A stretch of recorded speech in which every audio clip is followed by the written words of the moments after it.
Hi folks, right, Rover V8, got it all together, looking nice, eh? It's had a reground crank, 10 thou grind on big ends and mains. It's got plus 20 thou pistons in it. I've assembled the block, put the heads on, and now I'm going to check the camshaft and the hydraulic lifter tolerances. This engine, as you can see, has pushrod and rocker rather than overhead cam. So the trick is to make sure that the hydraulic tappet at the bottom here, which is seated on the camshaft in the V here, that isn't too taut and therefore holding the valve open a tiny bit, which would then cause lower compression and eventually just burn exhaust and let valves out. More likely to be exhaust because of the hot gases. Right. So effectively what you need to do, because this hydraulic tappet, let me show you how I've tried hydraulic tappet, because I've got one here, stripped apart. So what you basically got, an oily, let's find a bit of cloth, 1 second, clear up the oil. So what you've got is the hydraulic tappet body, okay? That end goes onto the camshaft and bounces up and down the lobe. There's a small hole there which has got oil in it at the moment, and that's fed oil through an oil gallery which feeds all the hydraulic tappets. Inside the body, spring, the main piston, I guess, the damper part of the valve body. So on this again, you have got a small hole which feeds oil through to the top half. Okay, so what you end up with is that goes into the car like that. The more oil that gets pumped down into the bottom, the higher this thing will go. Okay, so the idea is that it takes up any play.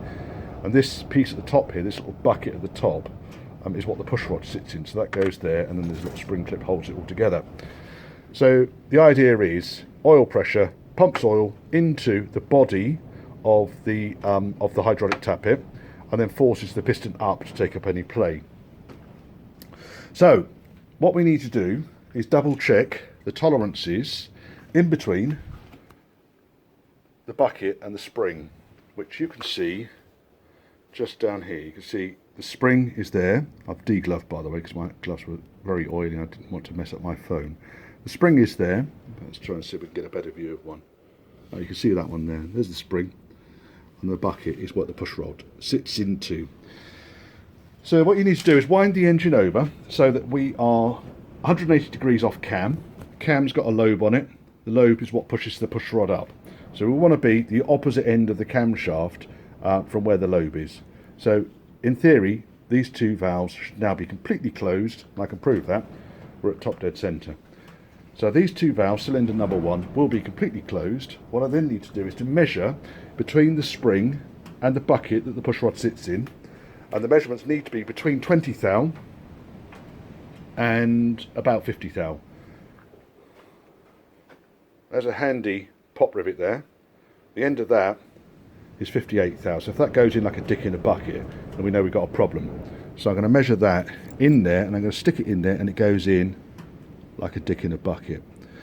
So what I need to do now, because at the moment that push rod is under too much tension, which probably means the valve is slightly open, which means that I'm going to have compression issues, and it's not going to run properly.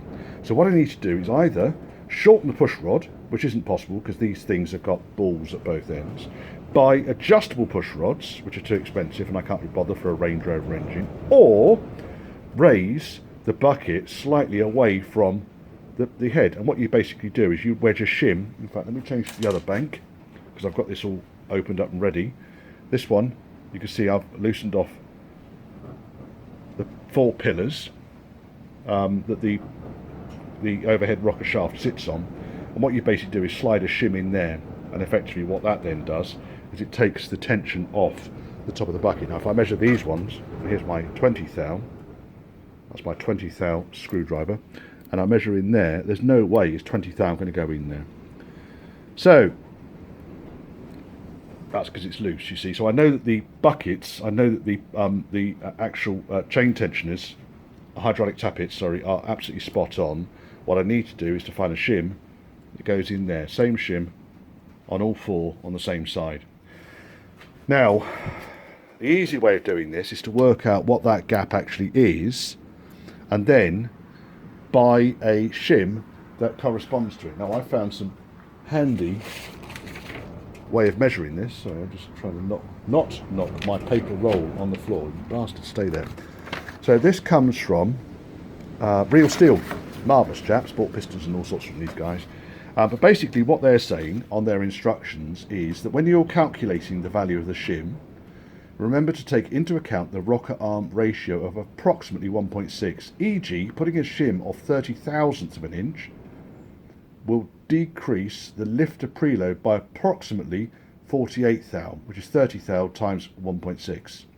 Okay, so make sure the shims are properly aligned under the pedestals to make sure that the oil ways are not blocked. There is an oil way. When you take these things off, you'll see there's an oil way, and it's important that the oil way is not blocked, because otherwise you'll starve the entire shaft and all of the rockers of oil. Okay, which will not be a good thing. In fact, on this one here, you can just about see the oil way there. There's the oil way. So making sure that the pillars and the oil way line up, and when you put the shim in, make sure that the shim does not block that oil way. So what I need to do now is to work out what that gap on that one is, yeah, and double check the other side, and I'm going to double check all of them actually, and then work out what the highest is, and then take an average so that they all even up nicely. So let me take all those measurements now and see if I can work out exactly what sort of size we're talking about. I might have to get the feeler gauges out. One thing I should add about the hydraulic lifters, the camshaft, the push rods, the rocker gear and so forth is, like with many engines, they are very much married to each other. So each hydraulic tappet will be married, once it's been used, to the push rod. Each push rod will be married to the rocker at the top end. Each valve is married to the cylinder. Everything kind of beds in. What I've done with this thing, because I have rebuilt this engine completely, it's got new rockers on the top. The push rods are all clean and tidy. There's no nastiness in any of the push rods, so I've just bunged those back in any order.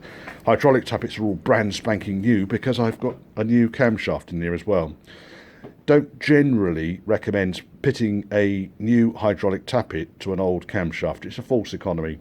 By the time you've got the engine stripped down this far, all you've got to really do is pull the timing cover off and take the timing chain out and replace that at the same time, because these things are notoriously slacky.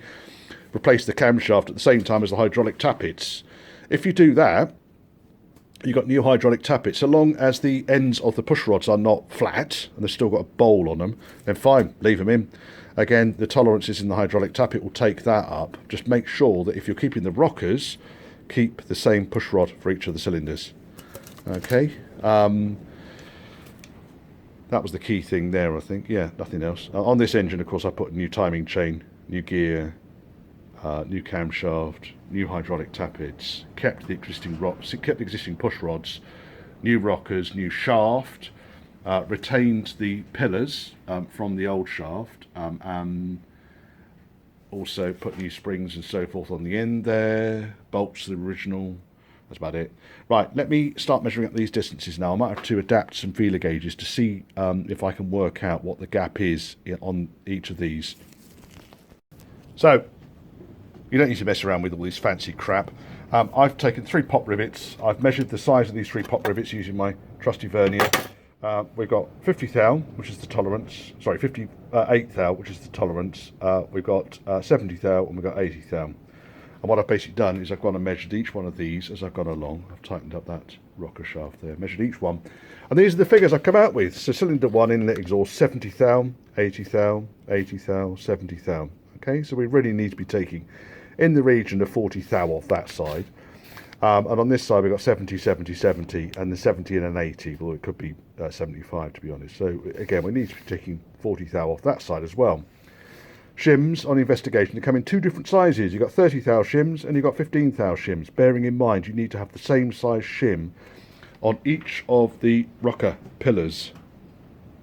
Yeah, 4 of them. So 4 shims need to go in there. So if I was to take 48 off those, yeah, it would take me to above 20 and below 50. If I was to take 24, bearing in mind we're taking 15 thou shim multiplied by 1.6, as I explained earlier on, which is the factor that you need to multiply by, then leaves me with 24 thou. Now I could take 24 thou, that would be over, that would be over, that would be under, and probably under on that one as well. So I'm going to order a set. They come as a complete set of both anyway. And then I can shim this engine out. And then I can finish off the top end. But until they arrive, there's not an awful lot I can really do with that, so I'm going to get on with that instead. Right.